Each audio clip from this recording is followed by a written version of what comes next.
আমার স্বামী রোজ রাতে আমাকে পাত্তা না দিয়ে আমার স্বামীর বড় ভাইয়ের বউয়ের ঘরে চলে যেত। আমার স্বামী তার বড় ভাইয়ের বউয়ের ঘরে যাওয়ার পর থেকে দিদির কান্নার আওয়াজ শোনা যেত। আমি অনেক অনেক জিজ্ঞাসা করার পরও আমার স্বামী আমাকে কিছুই বলতো না, আর আমার স্বামীর বড় ভাইয়ের বউয়ের সাথে সাথে থাকত। একদিন আমি তার ঘরে লুকিয়ে দেখি যে তারা দুইজন তো। আমার নাম রুমনা। আমি অনেক ছোট একটা ধনী পরিবারের মেয়ে ছিলাম না। আমার বাবা একটা ছোট্ট চাকরি করে আমার আর আমার বড় ভাইয়ের লালন পালন করত। আসলে আমাদের ছোটবেলায় আমাদের মা আমাদের ছেড়ে চলে গেছিল। তারপর থেকে আজ অবধি আমাদের বাবাই আমাদের দেখাশোনা করেছেন। আমরা দুই ভাই বোন অনেক বেশি পড়াশোনা করতে পারিনি, কারণ আমাদের বাবার কাছে এত পয়সা ছিল না যে আমাদের বেশি দূর পর্যন্ত পড়াশোনা করাতে পারে। কিন্তু ক্লাস 12 পর্যন্ত আমি গ্রামের স্কুলে পড়েছিলাম। তারপর আমি ঘর সামলাতে থাকি, আর আমার বড় ভাই সুরেশও একটা বেসরকারি চাকরি করত। আর দিন চলে যেত মোটামুটি ভাবে। ভাইয়ের উপার্জনের ফলে আমার বাবারও কিছুটা সাহায্য হয়ে যেত। আসলে বাবার উপার্জন এতটা কম ছিল যে সেই পয়সায় ঠিক করে আমাদের সংসার চলত না। কিন্তু যবে থেকে আমার ভাই উপার্জন করতে শুরু করেছে তবে থেকেই আমাদের ভালোভাবে সংসার চলতে শুরু করে। তারপর থেকে আমাদের জীবনে ভালো দিন আসতে শুরু করে, কারণ ভাইয়ের উপার্জিত টাকার পরিমাণ অনেকটাই বেশি ছিল। কিন্তু সমস্যা একটাই ছিল যে সে একটু বেশি রাগী ছিল আর খারাপ কাজে পড়ে গেছিল। প্রায় দিনই আমাদের বাড়িতে নানা রকমের লোক আসত, কিন্তু আমার বাবার কিছুই করার ছিল না, কারণ আমরা তাকে অনেক বোঝানোর চেষ্টা করেছিলাম, কিন্তু সে বোঝার মানুষ ছিল না। এই জন্য আমরা এটা ভেবে ভেবে অস্থির হয়ে যাচ্ছিলাম যে কিভাবে তাকে বোঝানো যায়। ঠিক তখন একদিন আমার মামা আসে আমাদের বাড়িতে। তখন সে বলে আমাদের তার বিয়ে দিয়ে দেওয়া উচিত, তাহলে সে একদম ঠিক হয়ে যাবে। আমাদের তার কথা ঠিক বলে মনে হয়। তার বিয়ে দিলে হয়তো তার ব্যবহারে পরিবর্তন আসবে, হয়তো সে এইসব ভুল জিনিস থেকে বেরিয়ে আসতে পারবে। এই সব কিছু ভেবে আমার বাবা আমার মামাকে বলে যে একটা ভালো পাত্র খুঁজে দাও যাতে আমার ঘরে খুশি আসে, আর তার এই রকম ব্যবহার থেকে আমরা মুক্তি পেতে পারি। মামা অনেক চেষ্টা করে একটা পাত্র খুঁজে বলে যে পাত্রটা অনেক ভালো, মেয়ে অনেক ভদ্র, মেয়েটা অনেক বেশি দূর পর্যন্ত পড়াশোনা করেনি, কিন্তু সে তোমার সংসার অনেক ভালো করে সামলাতে পারবে। সেই জন্য আমার বাবা বলেন আমাদের কোনো জিনিসের দরকার নেই, শুধু সেই মেয়েটা ভালো হলেই হবে, যাতে সে আমার ছেলের আর আমার সংসারটাকে সামলে নিতে পারে। তখন মামা বলে আমরা রুমনার বিয়েটা ঠিক করে দিই, কারণ তোমার তো সেই রকম জমানো টাকা নেই যে বারবার খরচা করতে পারবে। দুইজনের বিয়ে একসাথে হয়ে গেলে বিয়ের খরচও একসাথে শেষ হয়ে যাবে। বাবা বলে যে না, এখনো রুমনার সেই বয়স হয়নি যে সে বিয়ে করে বৈবাহিক জীবন সামলাতে পারে। সেই জন্য আমি কিছুদিন পরে রুমনার বিয়ে দেব। আর রইল বাকি সুরেশের কথা। নেহাত সে খারাপ কাজে পড়ে গেছে, সেই জন্য তাকে বিয়ে দিতে বাধ্য হচ্ছি। তাছাড়া ছেলে মেয়ের মধ্যে অনেক পার্থক্য হয়। ছেলেদের তো ঘর সামলাতে হয় না, উল্টে তার দেখাশোনা করার জন্য একটা মেয়ে চলে আসে।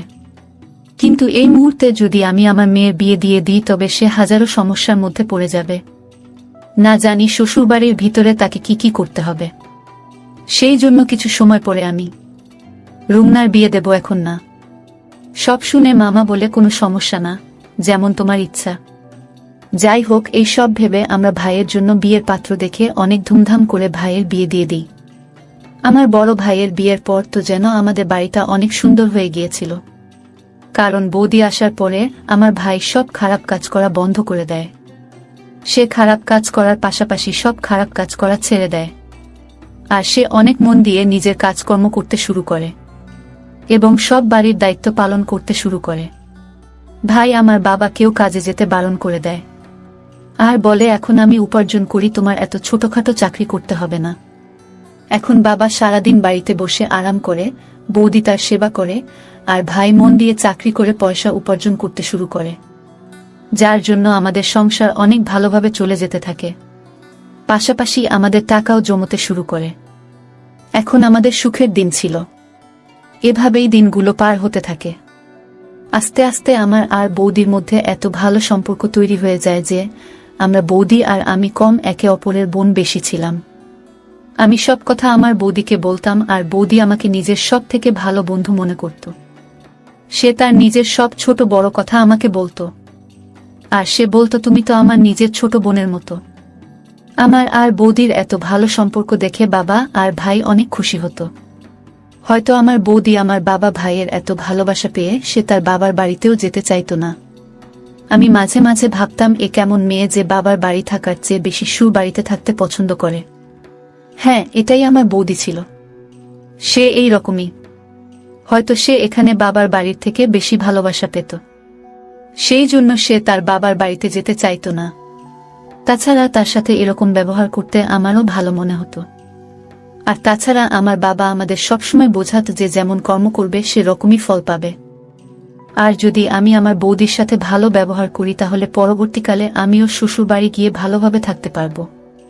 এইভাবেই আমি সবার সাথে মিলেমিশে থাকি। এখন আমার মামা আবার আমাদের বাড়িতে এসে বলে এখন তো আর কোনো সমস্যা নেই, এখন তো সুরেশের বিয়ে হয়েছে, অনেক দিন হয়ে গেল, এখন আমাদের রুমনার জন্য পাত্র দেখা উচিত, কারণ এখন রুমনার বিয়ের বয়স হয়ে গেছে।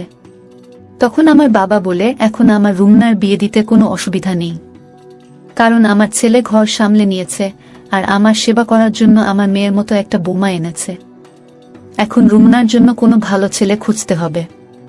তখন বাবা মামাকে বলেন তোমার কাছে যদি কোনো ভালো পাত্র থাকে তবে তুমি বল। তাছাড়া আমার ছেলের জন্য তো তুমি পাত্র খুঁজে বের করেছিলে, আর পাত্রটা এত ভালো যে আমি আজও তার গুণগান করি। এই জন্য তুমি একটা ভালো পাত্র খুঁজে দাও। তখন মামা বলে খোঁজার কি দরকার আছে, আমার বন্ধুর ছেলেই তো আছে। তারা 2 ভাই, বাড়িতে মা বাবা 2 জন ভাই, মোট 4 জন থাকে। ছেলে একটা বড় কোম্পানিতে ভালো মাইনের চাকরি করে, আর তার বড় ভাইও একটা ভালো চাকরি করে। আসলে তার বড় ভাইয়ের বিয়ে আগে থেকেই ঠিক হয়ে আছে, এজন্য ছোট ছেলের জন্য পাত্র খোঁজা হচ্ছে। ছোট ছেলের জন্য ভালো মেয়ে খুঁজে পাওয়া গেলে 2 ভাইয়ের একসাথে বিয়ে দিয়ে দেবে, সেজন্য তারা আমাকে পাত্রের জন্য বলেছে। তাই আমি রুমনার কথা তাদেরকে বলেছি। সেই জন্য আমার মনে হলো তোমার থেকে অনুমতি নেওয়া উচিত। বাবা বলল এতে মতো নেওয়ার কি দরকার আছে, তোমার যখন ইচ্ছা ছেলের বাড়ির লোকেদের ডাকতে পারো, আমরা তৈরি আছি। মামা বলল ঠিক আছে, তবে কালকে ডেকে নেব। পরের দিন আমার স্বামী তার কিছু বন্ধুদের নিয়ে আমাদের বাড়িতে আমার জন্য পাত্র দেখতে আসে। আমার স্বামীর নাম ছিল রমেশ। রমেশকে দেখতে অনেক সুন্দর ছিল, আর ভালো পোশাক পরার জন্য তাকে আরো বেশি সুন্দর দেখাচ্ছিল। রমেশকে দেখে তো আমার হুঁশ উড়ে গেল। আমি বুঝতে পারছিলাম না যে এত সুন্দর ছেলে কি আমাকে পছন্দ করবে। কিন্তু যখন নিজেদের মধ্যে কথা বলার জন্য আমাদের 2 জনকে একা জায়গায় ছেড়ে দেওয়া হয়, তখন রমেশের কথা আমার মন ছুঁয়ে যায়। রমেশ এত মিষ্টি করে এত ভালো করে কথা বলছিল যে মনে মনে আমি তাকে নিজের স্বামী হিসেবে স্বীকার করে নিয়েছিলাম। আর পাশাপাশি ভগবানের কাছে প্রার্থনা করছিলাম যেন কোনো রকমে আমাদের বিয়েটা হয়ে যায়, কারণ প্রতিটা মেয়ের একটা স্বপ্ন থাকে যে তার স্বামী দেখতে সুন্দর হবে, ভদ্র হবে, আর এই সমস্ত গুণ রমেশের মধ্যে ছিল। আমি কি করে তাকে ছেড়ে দিই? তখন আমি ভাবি যদি আমার ভাগ্যে রমেশ থাকে তো নিশ্চয়ই তার সাথে আমার বিয়ে হবে। যাই হোক, তারা আমাকে দেখে বাড়ি চলে যায়, আর কিছুদিন পরে ফোন করে বলে যে আমাকে তাদের অনেক পছন্দ হয়েছে। এইভাবেই আমাদের বিয়ে ঠিক হয়ে যায়। আমি আর রমেশ ফোনে কথা বলতে থাকি। এইভাবেই দিন পার হতে থাকে। রমেশের সাথে কথা বলতে আমার একটুও ভয় হতো না। আমি পুরোপুরি রমেশকে ভালোবেসে ফেলেছিলাম। আর এইভাবেই আমাদের বিয়ের দিন কাছে আসতে থাকে। আমাদের বাড়িতে আত্মীয়রা আসতে শুরু করে দিয়েছিল, আর আমার বড় ভাই বিয়ের দায়িত্ব অনেক ভালোভাবে সামলে নিয়েছিল। সে কোনো জিনিসের অভাব রাখেনি। এত সুন্দর পরিবেশ তৈরি করেছিল দেখে মনে হচ্ছিল মেয়ে নয়, যেন ছেলের বিয়ে হচ্ছে। অনেক ভালো করে আমার বাবা আর আমার ভাই আমার বিয়ে দিতে চেয়েছিল। বলতো রুমনার বিয়েতে কোনো জিনিসের অভাব যেন না হয়। বাবা বলল আমি কখনো চাই না যে রুমনার এটা মনে হোক যে তার মা থাকলে আরো ভালো করে বিয়ে হতো। কিন্তু আমার মায়ের অভাব তো সে চেয়েও পূরণ করতে পারবে না। তবে সে আমার জন্য এত কিছু করছিল যে আমি তার ঋণ কোনোদিন শোধ করতে পারবো না। কিন্তু এত আত্মীয়দের ভিড়েও আমার মায়ের কথা অনেক বেশি করে মনে পড়ছিল। আমি কাউকে এটা বুঝাতে দিইনি, কারণ আমি চাইছিলাম না যে সবার মন খারাপ হয়ে যাক, তারা সবাই অকারণেই চিন্তিত হয়ে পড়ুক। সেজন্য আমি তাদের সামনে সবসময় হাসি খুশি থাকতাম, যাতে তারা এটা কখনো না বুঝতে পারে যে আমার মায়ের কথা অনেক মনে পড়ছে। এইভাবে বিয়ের দিন চলে এলো। আমার রমেশের এর সাথে অনেক ভালো করে বিয়ে হয়ে গেল। আর আমি নিজের বাবার বাড়ি থেকে বিদায় নিয়ে চলে গেলাম। আমি অনেক আশা নিয়ে শ্বশুর বাড়িতে যাই, আর অনেক ভালো করে আমার গৃহে প্রবেশ করানো হয়েছিল। অনেক নিয়ম পালন করার সাথে সাথে আমাকে কিছু মেয়েদের মাঝখানে বসানো হলো, যারা রমেশের গুণগান করছিল। তাদের গুণগান শুনতে আমার অনেক ভালো মনে হচ্ছে। আর তাছাড়া তার গুণগুলো ঠিক ছিল, কারণ এতদিন ধরে আমি রমেশের মধ্যে এইসব গুণগুলো দেখেছিলাম। আমি এখন শুধু অধীর আগ্রহে অপেক্ষা করছিলাম কখন রমেশের সাথে সময় পার করব। অনেক অল্প সময়ের মধ্যেই আমাকে রমেশের ঘরে বসিয়ে দেওয়া হয়, আর কিছুক্ষণের মধ্যেই রমেশ ঘরে চলে আসে। তার ঘরে আসার পরে আমরা নিজেদের মধ্যে কিছুক্ষণ কথা বলি, তারপর আমাদের নতুন জীবন শুরু করি। পরের দিন আমি ঘুম থেকে উঠে সবার জন্য খাবার তৈরি করে আমার কাজ করতে থাকি। আমি আমার বর দিদির সাথে অনেক ভালো মিশে গিয়েছিলাম। আসলে রমেশের বিয়ের দিন তার বড় ভাইয়েরও বিয়ে হয়েছিল। আমাদের দুইজন বউকে একসাথে গৃহ প্রবেশ করানো হয়েছিল, আর আমাদের দুইজনেরই আজকে এই বাড়িতে প্রথম দিন ছিল। আমরা দুইজনে মিলে একসাথে মিষ্টি বানাই আর সবার মন জয় করে নিই। এখন আমি আমার স্বামীর বড় ভাইয়ের বউকে বড় দিদির মতো মানতে শুরু করেছিলাম। আমি তার সেবাও করতাম। আমার বড় দিদিও অনেক খুশি ছিল। আমরা দুইজন বোনের মতোই থাকতাম, আর আমাদের মধ্যে অনেক ভালো সম্পর্ক তৈরি হয়ে গিয়েছিল। আমাদের এত ভালো সম্পর্ক দেখে বাড়ির লোকও অনেক খুশি ছিল। এখন দিনেশও কাজে যেতে শুরু করেছিল। এইভাবে আমাদের অনেক আনন্দে দিন পার হতে থাকে। এখন কে জানতো যে এত খুশির মাঝখানে দুঃখের এত বড় পাহাড় ভেঙে পড়বে। একটা অ্যাক্সিডেন্টে আমার স্বামীর বড় ভাই এই পৃথিবী ছেড়ে চলে যায়। আমি তো কিছুই বুঝতে পারছিলাম না যে বাড়ির লোকেদের কি করে সামলাবো, কারণ সব লোক অনেক ভেঙে পড়েছিল। আর কেনই বা পড়বে না, সবেমাত্র বিয়ের 1 মাস হয়েছিল, আর এর মধ্যেই এত ছোট বয়সে আমার বড় দিদি বিধবা হয়ে গিয়েছিল। আমার বড় দিদির উপরে আমার অনেক মায়া হচ্ছিল। আমি কিছুই বুঝতে পারছিলাম না যে আমি কি করে তাকে সামলাবো। আমি কোনো রকমে রমেশকে সামলাই আর বলি, এখন থেকে তোমার বৌদির অনেক খেয়াল রাখতে হবে। আমাদের সেই জন্য কোনোভাবে তার সামনে ভেঙে পড়লে চলবে না। আমাদের সবসময় তাকে ভালো রাখতে হবে। রমেশ আমার কথা বুঝতে পারে, আর আমরা আমার বড় দিদির খেয়াল রাখতে শুরু করি। আস্তে আস্তে সময় পার হতে থাকে, আর আমার স্বামী বড় ভাইয়ের এই পৃথিবী থেকে চলে যাওয়ার 1 বছর হয়ে গিয়েছিল।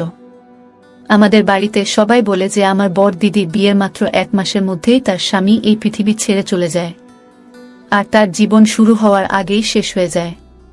তাই সবাই মিলে ঠিক করে যে আমার বড় দিদির আবার বিয়ে দেবে, যাতে সে তার ভবিষ্যৎ জীবনে সুখী থাকে। বেচারির না কোনো সন্তান ছিল আর না স্বামী। সে একলা কি করে এত বড় জীবন পার করবে? কিন্তু আমার বড় দিদি বলে আমি যখন থেকে বিয়ে করে এই বাড়িতে এসেছি, সেই দিন আমি আমার স্বামীকে কথা দিয়েছিলাম, আর আমি যতদিন বাঁচব এই বাড়ির বউ হয়েই থাকব। আর আমি আমার এই কথা সারা জীবন পালন করব। তাতে আমার কোনো সন্তান থাকুক আর না থাকুক। যখন রমেশের সন্তান হবে তখন আমিও তাকে নিজের সন্তানের মতো আদর করব, ভালোবাসব। আমার বড় দিদির এরকম কথা শুনে আমি অনেক খুশি হই। তখন আমি আর রমেশ একটা প্ল্যান বানাই যে আমরা আমাদের প্রথম সন্তান তাকে দিয়ে দেব। সে যেভাবে ইচ্ছা তাকে মানুষ করবে, আর তার সাথে নিজের সারা জীবন পার করে দিতে পারবে। এই ভেবেই আমরা শান্তিতে থাকি। এই কিছুদিন ধরে আমার সামনে অদ্ভুত অদ্ভুত দৃশ্য আসতে থাকে। আসলে আমার স্বামী আমার কাছে আসতো না। সন্ধে হতেই আমার স্বামী আমার স্বামীর বড় ভাইয়ের বউয়ের ঘরে চলে যেত, আর আমার স্বামী তার ঘরে যাওয়ার সাথে সাথে আমার স্বামীর বড় ভাইয়ের বউয়ের অনেক আওয়াজ আসত। এমন মনে হতো যেন সে কাঁদছে। আমি এটা কিছুতেই বুঝতে পারতাম না যে রমেশ আমার বড় দিদির ঘরে গিয়ে তার সাথে কি করে। আমাকে এড়িয়ে আমার স্বামী আমার বড় দিদির ঘরে যেতই বা কেন? আমি কিছুটা তো আন্দাজ করতেই পেরেছিলাম যে কি হতে পারে। অফিস থেকে ফিরেই সে বড় দিদির ঘরে চলে যেত, আর সারা রাত তার ঘরেই থাকত। আমি যখনই এই ব্যাপারে রমেশের সাথে কোনো কথা বলার চেষ্টা করতাম, তখনই রমেশ এড়িয়ে যেত। এখন আমার মধ্যে অন্য রকম চিন্তা আসতে থাকে যে আসলে হচ্ছেটা কি। রমেশ তার বৌদির ঘরে এমন কি করে, আর রমেশের যাওয়ার পর আমার বড় দিদি এত আওয়াজ কেন করে? আমি চেয়েও কিছু বুঝতে পারতাম না। আমি এই ব্যাপারে আমার বড় দিদিকে ও কেউ জিজ্ঞাসা করি, কিন্তু সেও কিছু বলে না। আমি বুঝতে পারছিলাম না যে আমি কি করে এদের রহস্য জানতে পারবো। আমার এখন সন্দেহ হতে শুরু করে যে নিশ্চয়ই তাদের মধ্যে কিছু একটা চলছে। তা না হলে রমেশ আমাকে কেন এড়িয়ে আমার স্বামীর বড় ভাইয়ের বউয়ের ঘরে যাবে? যদি এমন কিছুই হয়ে থাকে তবে রমেশের উচিত আমার সাথে এসে কথা বলা। কিন্তু রমেশ আমাকে কোনো কিছু বলতে চাইছিল না। তার জন্য আমি একদিন ভাবলাম যে আমি ঘরের মধ্যে লুকিয়ে যাই, যাতে জানতে পারি আসল রহস্যটা কি। তাহলে কোনটা সত্যি আর কোনটা মিথ্যে প্রমাণ হয়ে যাবে। যদি সত্যি এরকম কোনো কথা থেকে থাকে তবে আমি তাদের নিয়ে সবার সামনে যাব। আমি রোজ রোজ আর এইসব সহ্য করতে পারছিলাম না। এইসব ভেবে একদিন আমি তার ঘরে লুকিয়ে বসে রইলাম। কিছুক্ষণ পর তারা যখন ঘরে এলো তারপর আমি যা দেখলাম সেটা দেখে আমার মনটা কেঁপে উঠল। আমি দেখলাম যে আমার স্বামীর বড় ভাইয়ের বউ আমার স্বামীর বড় ভাইয়ের ছবি হাতে নিয়ে কাঁদছিল। তখন রমেশ তাকে আস্তে আস্তে সামলানোর চেষ্টা করছিল। আমি কিছু বুঝতে না পেরে হঠাৎ ঘরের মধ্যে থেকে বাইরে বেরিয়ে আসি। আমাদের হঠাৎ সেখানে দেখে তারা অবাক হয়ে ওঠে। তখন রমেশ বলে, তুমি এখানে লুকিয়ে কি করছো? তখন আমি বলি, আমি জানতে চাইতাম যে আসলে তোমাদের মধ্যে কি চলছে। তখন রমেশ আমার কথায় রেগে গিয়ে বলল, তুমি সত্যি জানতে চাও তো? তাহলে শোনো, আসলে আমার বড় ভাইয়ের অ্যাক্সিডেন্ট তোমার ভাই করিয়েছে। কারণ সে আমার বৌদিকে অনেক আগে থেকে ভালোবাসতে পছন্দ করত, আর তার সাথে বৌদির বিয়ে না হওয়ায় তার রাগ অনেক সীমায় পৌঁছে যায়। আর যখন আমার বড় ভাইয়ের সাথে বৌদির বিয়ে হলো তখন তোমার ভাই আমার বড় ভাইয়ের অ্যাক্সিডেন্ট করিয়ে দেয়, আর প্রতিদিন আমার বৌদিকে বিরক্ত করতে শুরু করে। যখন রমেশ আমার ভাইয়ের করা সব অন্যায়ের কথা বলে সেগুলো শুনে তো আমি বিশ্বাসই করতে পারছিলাম না। আমি অনেক ভেঙে গিয়েছিলাম। রমেশ আমাকে সামলে বলে, আমরা তোমাকে এই জন্য বলিনি যাতে তুমি কোনো রকম কষ্ট না পাও। আমরা এটা আগে থেকেই জানতাম। আমি রোজ রাতে ওই জন্য বৌদিকে বোঝাতে আসতাম যে কোনোভাবে যেন রুমনা এইসব কথা না জানতে পারে, আর এই ব্যাপারটাকে আমরা যে কোনোভাবে মিটিয়ে নিতে চাইতাম। আমরা চাইতাম যে তোমার ভাই নিজে থেকে বুঝতে পারে, কারণ দুই পরিবারের সম্পর্ক আমি কোনোভাবেই নষ্ট হতে দিতে চাইতাম না। রাগ আমারও হতো, সে আমার বড় ভাইকে শেষ করে ফেলেছিল। কিন্তু আমি তোমার মুখের দিকে তাকিয়ে কোনো কথা বলিনি। যখন এইসব কথা আমার সামনে এলো তখন আমার মনটা কেঁপে উঠল। আমি চেয়েও আমার চোখের পানি আটকাতে পারিনি। আমি তো ভেবেছিলাম যে আমার ভাই ঠিক হয়ে গেছে, কিন্তু সে তো এত বড় কাজ ঘটিয়ে ফেলেছিল। আমি রমেশকে বললাম, তুমি তাকে শাস্তি দেবে কিনা এটা তোমার ব্যাপার, কিন্তু আমি তো তাকে সাজা দিয়ে ছাড়ব। যখন এইসব কথা আমি বাড়িতে জানাই তখন তারা পুলিশকে ফোন করে, আর পুলিশ এসে তাকে গ্রেফতার করে নিয়ে যায়। আমি সৃষ্টিকর্তাকে অশেষ ধন্যবাদ জানাচ্ছিলাম যে তিনি আমাকে এমন একজন স্বামী দিয়েছে যে সব সময় আমাকে বোঝায়, আমাকে সামলে রাখে। আমি তো শুধু শুধু তার উপরে সন্দেহ করছিলাম, কিন্তু সে তো আমার জন্য নিজের বড় ভাইয়ের অপরাধীকেও ছেড়ে দিয়েছিল। আমি রমেশের হাত ধরে তার কাছে ক্ষমা চাই, আর আমার স্বামীর বড় ভাইয়ের বউয়ের কাছেও ক্ষমা চাই। তখন আমার বড় দিদি বলে, যা হবার তা হয়ে গেছে, আমরা তোমাকে কথাগুলো জানাতে চাইনি। সেই জন্য রমেশ আমার ঘরে এসে আমাকে সান্ত্বনা দিত। আমরা চাইছিলাম না যে তোমার কোনো সমস্যা হোক, কারণ যখন তুমি জানবে যে এসবের পিছনে তোমার ভাইয়ের হাত আছে তখন তুমি অনেক দুঃখ পাবে। এটা আমরা অনেক ভালো করেই জানতাম।